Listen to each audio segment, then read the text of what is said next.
All right, Mark here. Welcome to another Greenbridge Investing market analysis. Today is Wednesday, and as you know, I'm going to be covering Bitcoin, the major markets, and select stocks, especially if you have some you'd like me to take a look at. We have some time for that today. For those of you that may be new to this, make sure you click on the subscribe button here on the YouTube channel so that when I stream these in real time, you'll get an email notification from YouTube. Also, I do plan to stream more educational videos, not just these analysis videos. So you'll definitely want to check those out because you can participate and ask questions. All right, so with that being said, this is for educational purposes only. For investment advice, please consult a licensed investment advisor. And thank you again all for joining me. All right, so let's begin here with Bitcoin. Now, I try to keep this at about 15 minutes, but if it goes over because of the questions, I have no problem. I'm here to answer questions. So, like I've been writing about, okay, for those of you that may have seen my TradingView articles or other articles that I have in other places, Bitcoin is strong, okay? Even though we had this resistance zone and we had some hesitant price action, what did I say the other day about this bullish pin bar closing up in this area? It was a sign of strength. Now, was this a buy signal? Yeah, a very aggressive one. We weren't going to call something like this because the risk is very high. This could have easily turned the other way. So if we're going to share a swing trade idea, even if we're not going to participate in it, which we're very clear about, we're not going to take ones that pose significantly higher risks. Okay. So anyway, we have this push and we're long from 57.50. We're just going to hold on and let the winner run, like I've been saying. So this next leg higher should take out this 95.64 area and should take us into the 10,000 resistance zone up in that area. Okay, so we have a target at 97.50. We're just waiting patiently for the market to play out that way. Now, if Bitcoin pulls back, which again can come out of nowhere, the level to watch for is still 7,300. Now, keep in mind, if we get such a pullback, it will not be in a straight line. It will most likely be in a series of movements, like a three-legged movement type of thing. Very possible. And in that type of environment, you're going to see a lot of bearish hype and chatter. You must not get confused by that because you have to keep your eyes on the bigger picture structure. And that level, 7,300, is the key to this broader bullish structure. Now, one thing I want to say also about that type of thing is there may be a buy signal earlier than 7,300. So if we see something like that, maybe a pullback to the halfway point and we get some sort of confirmation, we'll be open to that trade idea as well.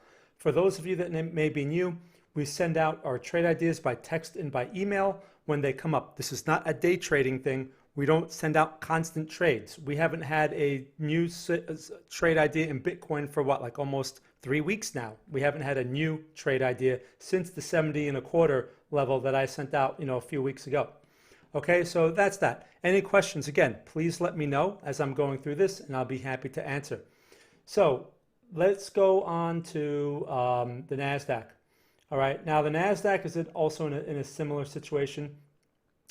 Hi, Joy. Hey, thanks for joining me. I'm glad you could get here at this time. I know it's a crazy time for you in wherever you are in the world there. So I appreciate it. Now, here is the Nasdaq 100, right?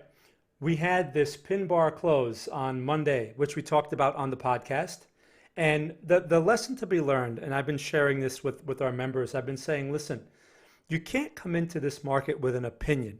Okay, you watch the news. What does the news give you? An opinion. And they say, oh, they bring some expert on and they say, well, the market's going to have this economical problems and blah, blah, blah. And it means nothing. You know why? Price action says strong. And there's a reason why it works this way. And that is price discounts all the information, all the known information in the world. There is smart money out there that really knows what's going on. They're not watching TV. They're not watching the news. They get high quality information from sources that we do not have access to. And they buy because they know it makes sense to buy. And look, I don't know what's going on, right? I don't pay attention to any news or anything else. The price tells me. And this pin bar said strong. It's a higher low that was established off of this, what is this level here? Like, that is like the 8570 area, basically 8600. Higher lows typically lead to higher highs. So I'm anticipating this to be pushed into the 9500 area.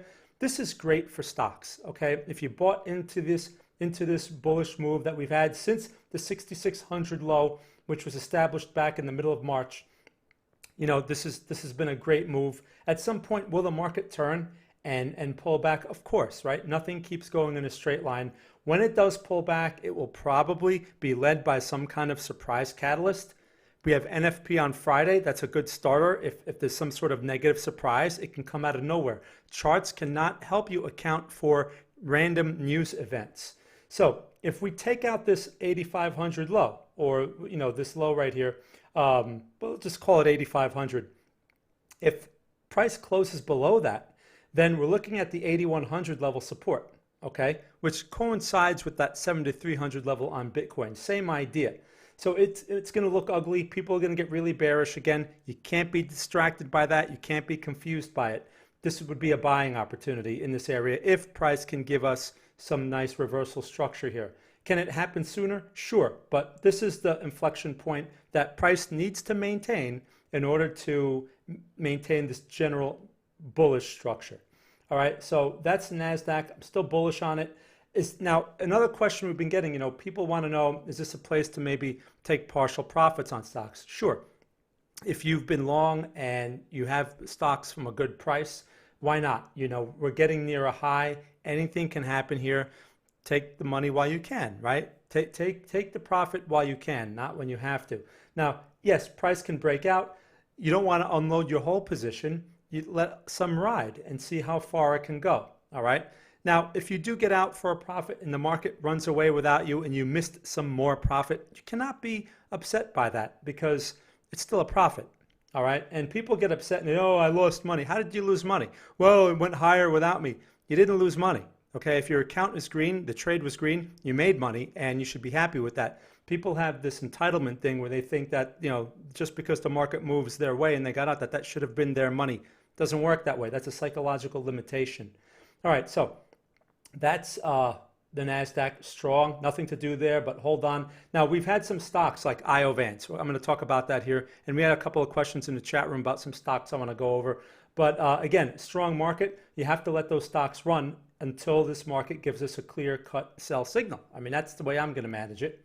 So that's how I'm using that. Now, with that being said, let's jump over to the DAX real quick. Again, the DAX is obviously, I'm not using the CFD chart of the DAX. So this chart's always going to be a little bit behind.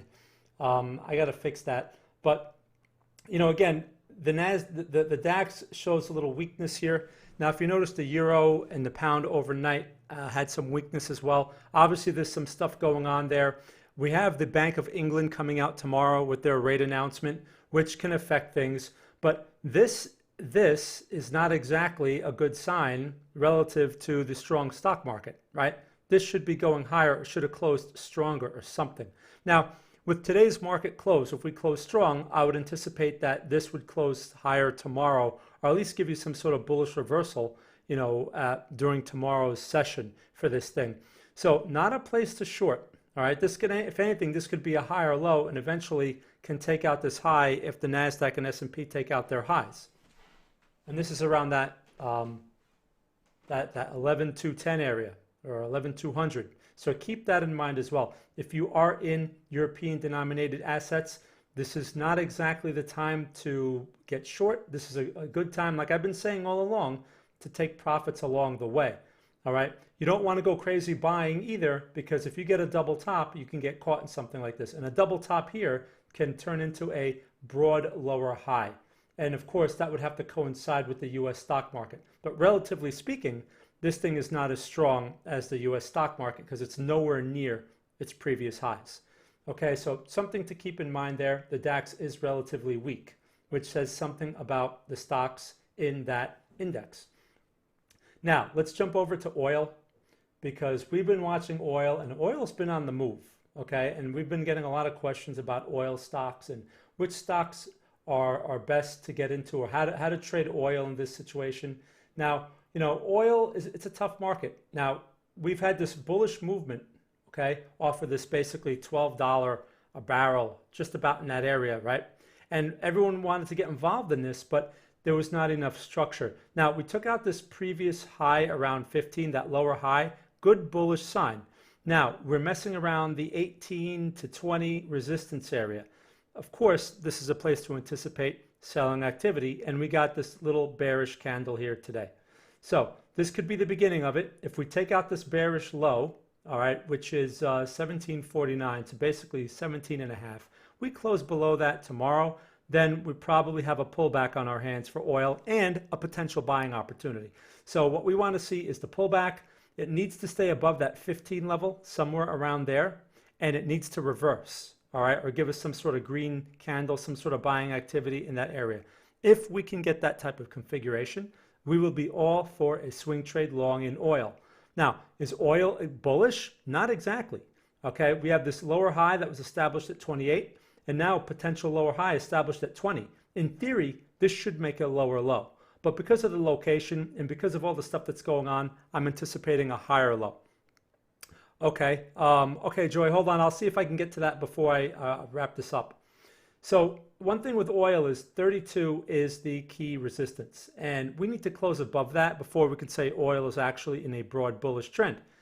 Between now and then, it could be in a range, it can do all kinds of random stuff. So we have to keep an eye on that. But as a swing trade, it has a lot of potential for a long, and that's what I'm interested in when we get the right setup. So we're keeping an eye on that as a potential long. So keep that on your radars if you trade the CFD. We're using the Owanda CFD here on the chart, but we actually trade with MyFX Choice. The prices may be slightly different, but the structure, the price structure should be the same. The chart should look very similar, even though the prices may not be. All right, so don't be confused by that either. All right, now let's take a look at gold. Gold has been really confusing. All right, now, so gold, here's gold, XAU, which is the CFD. This thing has been in a consolidation. So 1 minute it looks like a long, right, giving us bullish pin bars and this and that, and then it turns again and it looks sort of bearish with this bearish candle close. But what is it really doing? It's not really doing anything. Okay, it's consolidating. It's not pushing lows. Okay, we haven't taken out in this 16 and a half area, haven't taken that out, and we're not breaking out highs yet. But the overall structure, anyone can argue, is bullish, right? This is not a series of lower highs and lower lows. It's a series of higher lows and higher highs. These type of triangle consolidations are typically trend continuation patterns. So what we need right now is a breakout above the 1715 level. A close above there would probably be the beginning of the broader breakout that we're looking at. If we can get a buy signal before then, a new buy signal, I would be open to calling that as a new swing trade long idea, although we do have a position in gold. I believe it in GDX, so we're still involved in this, and it has not been stopped out yet. So GDX is a gold mining ETF, and it's going to act a little bit differently than the CFD, but it's the same idea. Okay, so definitely keep an eye on this for a long. Once we get the setup, look, that's where we'd send out a text message and an email explaining the new idea.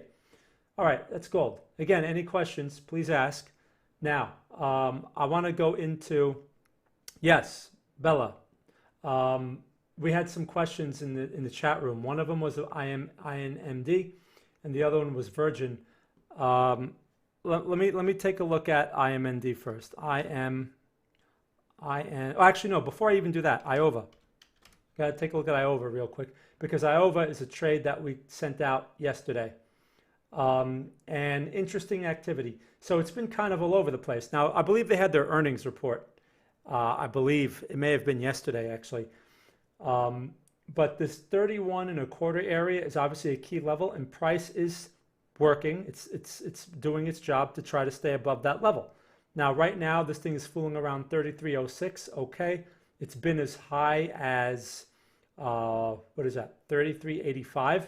As long as it holds this general area, right, then I would anticipate, as long as the market starts pushing higher, which it's in a position to do, I would expect IOVA to start working its way toward these highs up in here, okay, which is basically the 37, 38 level. That would be a good place to start considering, locking in profits and stuff like that. But we do have specific targets on the trade idea. If you look at the chart that we shared, that Andrew shared in the chat room yesterday, I believe. So, and I think I believe he sent out an email along with that as well. So, but that's, target-wise, that's a reasonable place, a retest of that high, but the market is going to have to cooperate. If the market does not cooperate, then this thing can continue to pull back. All right, so, but IOVA is looking good so far. Now, okay, so, okay, Sean, where do you put your stop? Well, here's the thing. Yes, below the original pin bar, but not exactly on the low, okay? So the low is 30.47 on that pin bar. I would put the stop lower than that because as you can see, this current candle messed with that, right? And right, so 29.90 is where Andrew put the stop and this thing went to 30.06. You can't put them at exact points, like at the exact bottom of the candle. You know why? That's where everyone puts their stop. And, excuse me, and market makers know that. So these, there tends to be a lot of noise in these areas. Stops get taken out. What happens when someone's long and they get stopped out? Well, they're forced to sell the shares, right? And obviously, someone is on the other side of that. So those are called stop runs, and they're very common, especially in Forex. So that's why we always give them some more room to play with. And as you can see, this managed to hold up. But you have to keep that in mind. But good question. Okay, so let me get into, I want to take a look at in mode real quick because I know Bella had a question about that. And this is a stock, I'm in this stock as well. This is a stock that we've been working with in the chat room. And in mode, look, it's one of these biopharma, whatever they are, okay? They do, it doesn't matter what they do, something with plastic surgery, I think. It doesn't matter, right? I'm only interested in the price action and this price structures anyway. The thing is, they move, okay? Oh, okay, yeah, sorry about that, Sean. But yeah, you have to give them room to play with. So something like in mode, it's got room to move, right? There's a lot of potential here for this thing to test the 48 level. And that's what I'm looking for in something like this. Now, the recent price structure isn't that great. And we're having a problem, obviously, taking out this key resistance, which is here at like this 28.5 level, right? Where I have this line. And it's just hesitating there, right? We have this bearish pin bar. But here's the thing that I like about this, Bella. We had this bearish pin bar. We had a bearish pin bar, maybe a couple of weeks earlier, and the market is not selling off because it's maintaining the higher lows, which is a good sign. Because if this bearish pin bar was serious and people were really getting out of this thing, we should have taken out a low, okay, like 22, and we haven't done it yet. So that's what I'm going to use as my gauge. I'm anticipating that as long as the market stays strong, this will catch up. I mean, this thing has its own things going on and this and that, and this is one of those hype stocks, but when it moves, it moves. So there could be some piece of news that comes out of nowhere, again, that the chart does not account for. And next thing you know, it spikes up like one of these moves back here. So that's what I'm waiting for, something like that. You just have to be patient with these things. Again, like Andrew had mentioned in the chat room, I don't have a lot of shares either. He doesn't have a lot of shares. So if it does retrace in a broad manner, I'm willing to hold it because I like the long-term potential of the stock, okay? Again, and that can take this thing back into those 40s. I'd be happy to, see the stock get back there. All right, so that's a chance I'm willing to take. If you don't like that idea, and that's fine, because it's you when you're in your trade, you have to use your own discretion based on your own risk profile. And if you don't like the idea, you can use one of these support levels as your gauge. So you have these lows around 22.25. So if this thing closes below something like that, perhaps you want to lighten up more, reduce your risk further, or get out of your position, something like that. And if it turns around and we get another buy signal, perhaps you can get back in then. But that part is up to you. If we make any adjustments, we'll definitely share them. But until then, we usually just let these things go and let the market, do its job or not. Okay, good question. Okay, so, And really quick, I just wanted to cover how we're doing with time here. All right, I'm a little over, but you know, since I have people asking questions, I'm here to answer them. So let me take a look real quick at Michael in the chat room had a question about this one here. And I mean, okay, look, it's acting better today. This is a nice move, and you have a higher low off of this 15 area here, and it's coming out of this consolidation breakout. At this point, you know, I know he's in from a good price. So Michael, if you're watching this video after, you know, after the fact here, no reason to get out of this. This is a nice place to let this thing run. You know, the next leg higher should take this through 20, and you know, your potential area here is like around that 26 level. So higher low typically leads to higher high. Let it run. Just very simple. If it takes out this higher low situation around like, you know, 15, maybe you give it to like 15 and a quarter, something like that, then maybe at that point you can make a decision to reduce your risk or, you know, get out of it if that makes you more comfortable. But at this point, there's nothing to do here, but just let it run. Okay, good question. Now, so Joy, you had some questions about, so ETH against XRP. Okay, hold on a second. So that's one of those cross pairs. Now here's the thing. So Bitcoin is the leader, right? And so I'm just gonna show the Bitcoin chart, and here's why. Because pretty much like whatever Bitcoin does, these other things are pretty much gonna follow. So we could see Bitcoin is strong, right? That's pretty clear. Now let's type in yours. So it's ETH XRP, which again, will it give that to me? Let's see. I probably have to click on this here, and let's see. Is that are you talking about that pair together, or is it XRP against ETH? No. Or maybe you want to see them individually. Yeah, I don't see that here on what this gives me. So what I'll do is I'll take a look at Ethereum, but again, really quick, something like that, right? I just showed you the Bitcoin chart. So Ethereum is going to be in a similar way. Now, in this situation right here, as we can see, you know, against the dollar, we got this little pullback. It's not exactly following Bitcoin. It's pulling back a bit, although we have somewhat of a bullish candle today. These charts, I mean, these coins are not really that eventful. They follow Bitcoin in general.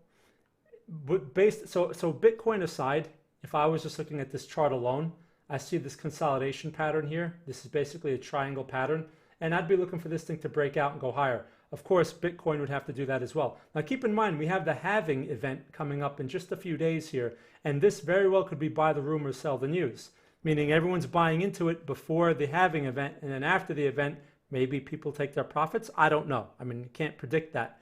But this may benefit from that as well if Bitcoin, you know, goes higher. So just something to keep in mind. I mean, the thing is making higher lows. So I would anticipate a higher high into the 220, 230, I'm sorry, the 230 area or higher. Again, Bitcoin is the leader. Okay. Okay, sure. So, XRP separately. Sure. Okay. All right. I'll do that real quick, and then I'll take a look at IMUX. So XRP. All right. Now again, these I'm not a big fan. Look, it looks exactly like Ethereum. I mean, it almost looks exactly the same type of triangle, same everything. Look at this, right? So this is a consolidation, which is typically a continuation pattern, and it's coming from a structure with higher lows, right? Higher lows and higher highs. Now, again, Bitcoin is the leader. If Bitcoin does not rally or fails going into the halving event, then I would imagine these are going to fail too. They don't trade on their own. That's why we don't call them as individual trades anymore. It's just like you're just buying a smaller version of Bitcoin. You know, until they separate and until they really get onto their own, they're just pretty much, they're not really, you know, it's just an extension of Bitcoin. That's the way we look at it. Okay, so good question there. Now, let's take a look at IMUX for Sean here. IMUX, okay? And I would imagine that's one of those pharmaceutical, yeah, biotech, whatever. All right, let's see here. This is one of those less expensive stocks, fooling around here at $8.55. Okay, interesting. So let's look back. I'm not very familiar with this stock because I don't look at it. But what a mess, right? I can just tell you right off. Look at this mess. Okay, look at that. Look at that move going back. That's like what, April of 2019. That thing is crazy. So here's the thing. So all right, that information is really not going to be helpful for us right now. What's going to be helpful for us is the most recent price action, because that's where the most this most recent price action is going to have all the memory, or the participants that are involved now. They're the ones that are going to be more reactive at certain levels. Now, so we had this low put in at 4.25, right? Here's the good thing about this, Sean. You have a higher low, okay, at 7.5, and you closed. It's established, and we're trying to take it out. That's a good sign. I mean, that's a sign of strength, right? You can't argue with that. Clear higher low. Typically, these lead to higher high. Now, will this thing run to above 12? I mean, this thing seems to be kind of, a little wild here, so it's very possible. This is obviously one of those highly speculative stocks in light of the situation that's going on. If I look at this in terms of Elliott wave, it also fits the impulse structure, right from the low to this first high being a wave 1, right? Then this 5.40, 5.5 being the bottom of 2, followed by 3, which means we're in a 4. The problem is 4 is overlapping that long tail on wave 1, which means it kind of takes credibility away from the impulse structure. But this could also be a bad tick. I don't know. All right. Point is, we still have that higher low, and I would at least anticipate a test, at least an attempt to the $12 area. All right. At least that's within reason. If it fails, you're taking out 7.5. So if this thing is at like 7.25, in a week, then it's probably going to consolidate further, and you need to wait for that breakout. Okay, so I hope that answers that question. And okay, one more. Beyond Meat. I've been watching this one. This is another wild one. Okay, let's take a look at this real quick. Wow, I'm going for 30 minutes. I guess everyone here likes to hear me talk, huh? Hey, I talk too much. You guys have to stop me. So obviously this looks like an earnings play or something. I don't know what this is. News. Whatever that is, that vertical candle, that's news. Now, higher low, higher high. Beautiful, right? That's in theory what it should do. But should you buy this thing now? No, right? That should be clear. You don't want to buy this thing at highs. That's where you get caught. This fits the Elliott wave configuration, and this is the wave 5. Okay, you got 1, 2 pullback, 3, 4 does not overlap 1, 5. Now, when you have 5 waves like this, a 5-wave impulse, typically you miss the move. So you have to step aside and let this thing develop into a broader pullback. This thing can, now with a vertical move like this, especially if it closes strong like this, you may see some continued momentum. Great for people who day trade, but not so great for swing traders. So to answer your question, Carlos, the first support, we have to look at supports, right, for potential pullback. You have this old resistance, new support around this 110 area, but that's going to be an aggressive area to be buying. Now, unless this thing really pushes higher and pulls back that far, but the next support after that is around this $88. So it's a tough call here, So I would watch those levels. Probably, I would imagine the 100 level is also going to be, it's a whole number, and that's kind of between the 88 and the 110. So that's probably a good spot to look for a reasonable pullback, and you got the whole number of support there as well. So you have to wait for reversal activity, though. You can't just jump in on the level alone because it could just be random, right? So like reversal activity, for example, see this green outside bar? Well, it's not exactly an outside bar, but that nice bullish close would be an example. It would have been an outside bar if it took out that previous candle high. But then, I mean, this is tough to trade. Then you got this gap, and then boom, then it's like here. So very tough to trade something like this, unless you're looking at intraday price action, which, you have to be able to put the bigger picture and smaller picture into perspective. If you were managed to take a trade based on an intraday chart on something like this, right, then your support is like at 77, right? That old high that was made back in early April. And so you're taking a lot of risk. You're looking at like $15 or $20 of risk on something like that. So you have to be very careful with this one. All right, but anyway, good question. All right, so I'm in this now for what, 30 minutes? Yeah, just about. So I don't want to talk too much here. Great questions, everyone. I'm going to wrap this up now. If you have any other questions, just share them in the chat room and we'll follow up in there as well.